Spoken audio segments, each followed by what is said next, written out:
Password share হলে arrest করা উচিত, তো দিদি কেন বলছেন এতদিন? আপনার যে শুভবুদ্ধিটুকু আছে, আপনার নেত্রী সেই শুভবুদ্ধিটুকুর এত অভাব কেন? আপনি মুখ্যমন্ত্রী হলে আমি খুশি হব।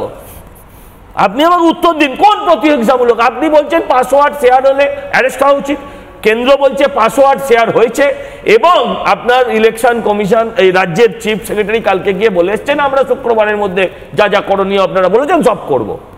তার মানে হি ইজ কনভিন্সড। তাহলে মমতা ব্যানার্জি কথা বলছেন কেন? আপনাকে শুরু আমি আপনাকে একটা কথা বলছি, যে 100% ভোট হয় কোথায়?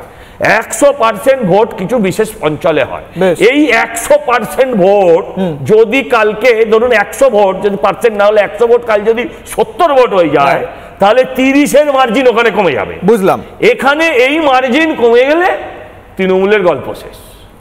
আমি বলছি এক লাইন বলিনি, 2002 সালে 4 কোটি ভোটার ছিল, তাতে প্রায় 5-7 বছর অন্তর অন্তর এসআইআর হতো, তাতে প্রায় দেখা গেছে 28 লাখ লোকের নাম বাদ গেছে। এখানে 23 বছর বাদে হচ্ছে 7 কোটি ভোটার এখন। তাহলে ভাবুন যদি 1 কোটি লোকের নাম বাদ যায় তাহলে তো অবাক হওয়ার কিছু নেই।